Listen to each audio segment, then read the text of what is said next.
ఆంధ్ర తెలంగాణలో తక్కువ ఫీజులతో high quality results ఇస్తున్న ఏకైక సంస్థ తిరుమల్ ఐఏఎస్ ఇన్స్టిట్యూట్. వైసీపీకి భారీ షాక్ తగిలింది. మాజీ మంత్రి బాలినేని శ్రీనివాసరెడ్డి పార్టీని వీడారు. ఇటీవల జగన్తో కలిసి జరిపిన చర్చలు సఫలం కాకపోవడంతో ఫ్యాన్ పార్టీకి గుడ్ బై చెప్పారు. దీంతో ఒంగోలు రాజకీయంతో పాటు రాష్ట్ర రాజకీయం ఒక్కసారిగా వేడెక్కింది.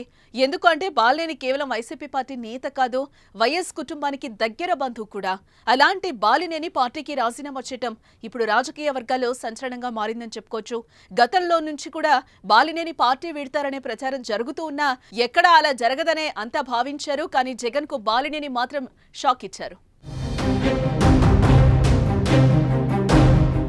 ఇక బాలినేని జనసేనలో చేరేందుకు రంగం కూడా సిద్ధమైంది.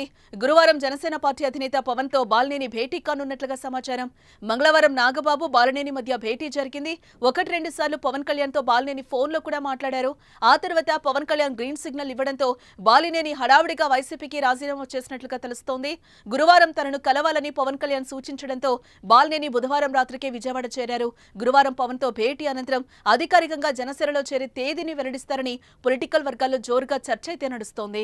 ఇక ఇప్పటికే జిల్లాలోని పలువురు జనసేన నాయకులతో బాలినేని చర్చలు జరిపారు.